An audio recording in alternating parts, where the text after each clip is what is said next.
ಪವಿತ್ರವಾದಂಥ ಮಹಾಬೋಧಿ ವಿಹಾರದ ಸ್ಥಳವನ್ನು ಸ್ವಾತಂತ್ರ್ಯ ಬರುವುದಕ್ಕಿಂತ ಮುಂಚೆ ಬ್ರಿಟಿಷ್ ವೈಸ್ರಾಯ್ ಅವರು 1949 ಬುದ್ಧ ಟೆಂಪಲ್ ಆ್ಯಕ್ಟನ್ನು ಜಾರಿಗೆ ತಂದು ಆ ಬುದ್ಧ ವಿಹಾರದಲ್ಲಿ 4 ಜನ ಬೌದ್ಧರು, 4 ಜನ ಬೌದ್ಧರಲ್ಲದವರು ಮತ್ತು ಒಬ್ಬ ಬೌದ್ಧರಲ್ಲದ ಜಿಲ್ಲಾಧಿಕಾರಿಗಳು ಅಲ್ಲಿ ಆಡಳಿತವನ್ನು ನಡೆಸಬೇಕಂತೇಳಿ ಬ್ರಿಟಿಷ್ ವೈಸ್ರಾಯ್ ಅವರನ್ನು ಆದೇಶ ಮಾಡ್ತಾರೆ. ಸಂವಿಧಾನದ ಪ್ರಕಾರ ಸಂವಿಧಾನ ಜಾರಿಯಾದ ತಕ್ಷಣವೇ ಎಲ್ಲ ಬ್ರಿಟಿಷ್ ಕಾನೂನುಗಳು ತನ್ನಿಂದ ತಾನೇ ರದ್ದಾಗ್ತವೆ ಅಂತೇಳಿ ಸಂವಿಧಾನದಲ್ಲಿ ಹೇಳಿದ್ರು ಕೂಡ ಇವತ್ತಿನವರೆಗೂ ಪಟ್ಟಭದ್ರ ಹಿತಾಸಕ್ತಿಗಳು, ಪುರೋಹಿತಶಾಹಿಗಳು ತಮ್ಮ ಸ್ವಹಿತಾಸಕ್ತಿಗಾಗಿ ಮತ್ತು ಸ್ವ ಆದಾಯವನ್ನು ಗಳಿಸಿಕೊಳ್ಳುವುದಕ್ಕಾಗಿ ಬೌದ್ಧ ವಿಹಾರವನ್ನು ಬೌದ್ಧರ ಅಲ್ಲದವರು ಅಲ್ಲೇ ಪೂಜೆ ಪುರಸ್ಕಾರವನ್ನು ನೆರವೇರಿಸಿಕೊಂಡು ಅದರ ಆದಾಯವನ್ನು ಕಬಳಿಸುವಂಥ ಕೆಲಸ ಇವತ್ತು ಸ್ವಾತಂತ್ರ್ಯದ ನಂತರ ಇಲ್ಲಿವರೆಗೂ ಕೂಡ ಜಾರಿಯಲ್ಲಿದೆ.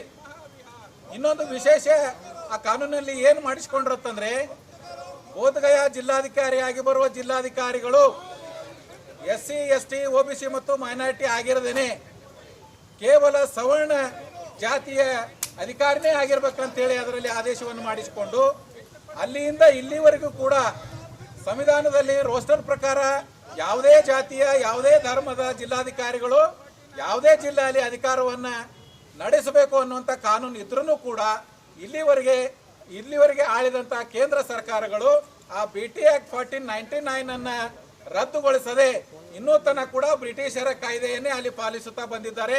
ಇದು ಈ ದೇಶದ ಸಂವಿಧಾನಕ್ಕೆ, ಈ ದೇಶದ ಪ್ರಜಾಪ್ರಭುತ್ವಕ್ಕೆ ಮಾಡಿದ ಮಹಾಘೋರ ಅಪರಾಧ ಅಂತ ಹೇಳಿ ನಾನು ಇಲ್ಲಿ ಭಾವಿಸ್ತಾ ಇದ್ದೇನೆ. ಬಂಧುಗಳೇ, ಕಾನೂನಿನಲ್ಲಿ ಧಾರ್ಮಿಕ ಸ್ವಾತಂತ್ರ್ಯ ಇದೆ.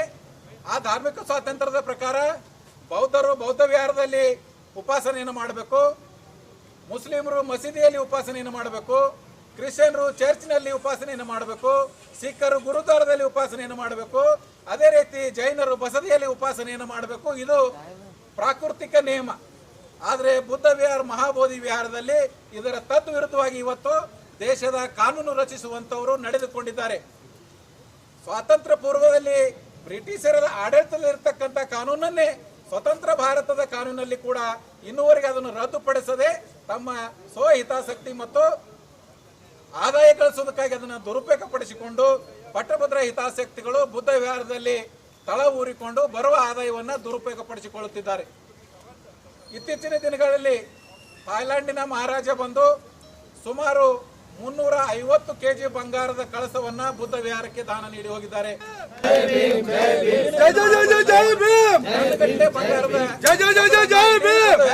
ಕವಚವನ್ನಾಗಿ ನಾವು ಮಾಡಿಕೊಡುತ್ತೇವೆ ಅಂತ ಹೇಳಿ ವಿವಿಧ ಬೌದ್ಧ ರಾಷ್ಟ್ರಗಳು, ಸುಮಾರು 42 ಬೌದ್ಧ ರಾಷ್ಟ್ರಗಳು ಭಾರತದ ಪ್ರಧಾನಿಗೆ ಮತ್ತು ರಾಷ್ಟ್ರಪತಿಗೆ ಮನವಿಯನ್ನು ಮಾಡಿಕೊಂಡಿದ್ದಾರೆ. ಆ ಬರುವಂತ ಆದಾಯ ಬೌದ್ಧ ವಿಹಾರದ ಅಭಿವೃದ್ಧಿಗೆ, ಭಾರತದಲ್ಲಿ ಬೌದ್ಧ ವಿಹಾರಗಳ ಕಟ್ಟಡಕ್ಕೆ, ಭಾರತದಲ್ಲಿ ಬೌದ್ಧ ಧರ್ಮೀಯರ ಶಿಕ್ಷಣ, ಸಾಮಾಜಿಕ ಮತ್ತು ಶೈಕ್ಷಣಿಕ ಹೋರಾಟಕ್ಕಾಗಿ ಅದನ್ನ ವಿನಿಯೋಗ ಮಾಡಿಸುವುದನ್ನು ಬಿಟ್ಟು ಪಟ್ಟಭದ್ರ ಹಿತಾಸಕ್ತಿಗಳು ಅದನ್ನ ಅನ್ಯ ಧರ್ಮದ ಕಟ್ಟಡಗಳಿಗೆ ವಿನಿಯೋಗಿಸುತ್ತಿರುವುದು ದುರ್ದೈವದ ಸಂಗತಿ ಅಂತ ಹೇಳಿ ನಾನು ಇವತ್ತು ಭಾವಿಸ್ಕೊಳ್ತಾ ಇದ್ದೇನೆ. ಇತ್ತಿತ್ತಲಾಗಿ ರಾಮ ಮಂದಿರ ನಿರ್ಮಾಣಕ್ಕೆ ಸುಮಾರು 200 ಕೋಟಿ ರೂಪಾಯಿಗಳನ್ನ ಮಹಾಬೋಧಿ ಮಹಾವಿಹಾರದ ಟ್ರಸ್ಟ್ ನಿಂದ ದೇಣಿಗೆಯಾಗಿ ಕೊಡಲಾಗಿದೆ. ಅದೇ ರೀತಿ ಕೇದಾರ್ನಾಥ್ ಇರ್ಬೋದು, ಬದ್ರಿನಾಥ್ ಇರ್ಬೋದು, ಎಲ್ಲ ದೇವಾಲಯಗಳಿಗೂ ಕೂಡ ಬೌದ್ಧ ರಾಷ್ಟ್ರಗಳಿಂದ ಬಂದಂತ ಬೌದ್ಧ ಧರ್ಮದ ಅನುಕೂಲಕ್ಕಾಗಿ ಕೊಟ್ಟಂತ ಕಾಣಿಕೆಯನ್ನ ದುರುಪಯೋಗಪಡಿಸಿಕೊಂಡು ಬೌದ್ಧರಲ್ಲದ ಮಂದಿರಗಳಿಗೆ, ಬೌದ್ಧರಲ್ಲದ ಸಮಾಜದವರಿಗೆ ಕೊಟ್ಟು ಈ ಬೌದ್ಧ ಧರ್ಮಕ್ಕೆ ಮತ್ತು ಬೌದ್ಧ ಧರ್ಮೀಯರಿಗೆ ಅಪಚಾರವನ್ನು ಎಸಗ್ತಾ ಇರುವಂತ ಬಿಹಾರ ಸರ್ಕಾರ ಕೂಡಲೇ 1949 BT ಬುದ್ಧ ಟೆಂಪಲ್ ಆಕ್ಟ್ ಕಾಯ್ದೆಯನ್ನು ರದ್ದುಪಡಿಸಿ ಕೇಂದ್ರ ಸರ್ಕಾರಕ್ಕೆ ಪ್ರಸ್ತಾವನೆ ಕಳಿಸುವುದರ ಮುಖಾಂತರ ಬೌದ್ಧ ಮಂದಿರಗಳು ಬೌದ್ಧ ಧರ್ಮೀಯರಿಗೆ ಸಲ್ಲತಕ್ಕದ್ದು ಅಂತ ಮರು ಅಮೆಂಡ್ಮೆಂಟ್ ಅನ್ನು ಮಾಡಿ ಆ ಸಂಪೂರ್ಣ ಬುದ್ಧ ವಿಹಾರದ ನಿರ್ವಹಣೆಯನ್ನ ಬೌದ್ಧರಿಗೆ ವಹಿಸಿಕೊಡಬೇಕು ಅಂತ ಹೇಳಿ ಇವತ್ತು ಭಾರತ ದೇಶಾದ್ಯಂತ ಎಲ್ಲಾ ಜಿಲ್ಲಾ ಕೇಂದ್ರ, ಎಲ್ಲಾ ತಾಲೂಕು ಕೇಂದ್ರಗಳಿಂದ ಮಾನ್ಯ ರಾಷ್ಟ್ರಪತಿಗಳಿಗೆ ಮನವಿ ಕೊಡೋದ್ರ ಮುಖಾಂತರ ಮತ್ತು ಜಗತ್ತಿನಲ್ಲಿರ್ತಕ್ಕಂಥ ಸುಮಾರು 42 ದೇಶದ ವಾಯ್ಸ್ರಾಯರು ಮತ್ತು ಅಲ್ಲಿನ ಪ್ರಧಾನಿಗಳು ಮತ್ತು ರಾಜರು ಅವರೆಲ್ಲರೂ ಕೂಡ ರಾಷ್ಟ್ರಪತಿಗೆ ಮನವಿಯನ್ನು ಕೊಟ್ಟು ಭಾರತ ಬುದ್ಧ ಹುಟ್ಟಿದ ಜನ್ಮಭೂಮಿ, ಭಾರತ ನಮಗೆ ಪವಿತ್ರವಾದ ಸ್ಥಳ. ಯಾವಾಗೆ ಮುಸ್ಲಿಮರು ಮಕ್ಕಾ ಮದೀನಕ್ಕೆ ಹೋಗ್ತಾರೆ, ಅದೇ ರೀತಿ ಭಾರತ ಕೂಡ ಬೌದ್ಧ ಧರ್ಮೀಯರಿಗೆ ಜಗತ್ತಿನ ಪವಿತ್ರವಾದ ಸ್ಥಳ. ನಾವು ಭಾರತಕ್ಕೆ ಬಂದು ಬುದ್ಧನ ದರ್ಶನ ಪಡೆದು ಪವಿತ್ರರಾಗಬೇಕಾಗಿದೆ. ಬುದ್ಧನ ಧಮ್ಮಕ್ಕಾಗಿ, ವಿಹಾರಕ್ಕಾಗಿ, ಬೌದ್ಧರ ಅಭಿವೃದ್ಧಿಗಾಗಿ ಏನು ಸಹಾಯ ಬೇಕಾದರೂ ನಾವು ಕೊಡಲು ಸಿದ್ಧವಿದ್ದೇವೆ. ಆ ಪ್ರಕಾರ ಭಾರತದಲ್ಲಿ ಬೌದ್ಧ ವಿಹಾರಗಳನ್ನು ನಿರ್ಮಾಣ ಮಾಡಿ ಬೌದ್ಧರಿಗೆ ಸಾಮಾಜಿಕ, ಆರ್ಥಿಕ, ಧಾರ್ಮಿಕ ಮತ್ತು ಶೈಕ್ಷಣಿಕ ಪ್ರಗತಿಗಾಗಿ ಇಡೀ ಜಗತ್ತಿನಾದ್ಯಂತ ನಾವು ದಾನವನ್ನು ಕೊಡಲಿಕ್ಕೆ ಮುಂದೆ ಬರುತ್ತಿದ್ದೇವೆ ಅನ್ನೋಂಥ ಮನವಿಯನ್ನ ಮಾನ್ಯ ಪ್ರಧಾನಮಂತ್ರಿಗಳಿಗೆ ಮತ್ತು ರಾಷ್ಟ್ರಪತಿಗಳಿಗೆ ಈಗಾಗಲೇ ಎಲ್ಲ ಬೌದ್ಧ ರಾಷ್ಟ್ರಗಳು ಒಕ್ಕೊರಲಿನಿಂದ ಬೇಡಿಕೊಂಡಿವೆ. ಆ ನಿಟ್ಟಿನಲ್ಲಿ ಇವತ್ತು ಈ ಹೋರಾಟ ಇಡೀ ದೇಶಾದ್ಯಂತ ಅಲ್ಲದೇನೆ ವಿದೇಶದಿಂದಲೂ ಕೂಡ ಸಾಕಷ್ಟು ಸಹಕಾರ ಈ ಹೋರಾಟಕ್ಕೆ ಲಭಿಸ್ತಾ ಇದೆ. ಆದ್ದರಿಂದ 25 ಮತ್ತು 26 ಇಡೀ ದೇಶಾದ್ಯಂತ 2 ದಿನ ಧರಣಿ ಮತ್ತು ಮನವಿ ಕೊಡುವ ಕಾರ್ಯಕ್ರಮ ಜರುಗ್ತಾ ಇದೆ. ಅದೇ ರೀತಿ 29ನೇ ತಾರೀಕಿಗೆ ಮಾನ್ಯ ಉಚ್ಚ ನ್ಯಾಯಾಲಯದಲ್ಲಿ ಪ್ರಕರಣ ಇತ್ಯರ್ಥವಾಗುವ ಸಂಬಂಧ ಈ ಕಾರ್ಯಕ್ರಮವನ್ನು ನಾವು ಹಮ್ಮಿಕೊಂಡು ಬೌದ್ಧರಲ್ಲಿ, ಅಂಬೇಡ್ಕರ್ ಅನುಯಾಯಿಗಳಲ್ಲಿ ಮತ್ತು ಬೌದ್ಧ ಧರ್ಮೀಯರಲ್ಲಿ ಜಾಗೃತಿ ಮೂಡಿಸುವ ಕಾರ್ಯಕ್ರಮವನ್ನು ಇವತ್ತು ಭಾರತೀಯ ಬೌದ್ಧ ಮಹಾಸಭಾ, ಬುದ್ಧ ನಿರ್ವಹಣಾ ಸಮಿತಿ, ಎಲ್ಲ ದಲಿತ ಸಂಘಟನೆಗಳು ಸೇರಿ ನಾವು ಒಕ್ಕೊರಲಿನಿಂದ ಮಾನ್ಯ ಜಿಲ್ಲಾಧಿಕಾರಿಗಳ ಮುಖಾಂತರ ರಾಷ್ಟ್ರಪತಿಗಳಿಗೆ ಮನವಿಯನ್ನು ಕೊಡುವಂತ ಈ ಕಾರ್ಯಕ್ರಮಕ್ಕೆ ನಮ್ಮ ಎಲ್ಲ ಹಿರಿಯರು ಬಂದಿದ್ದಾರೆ.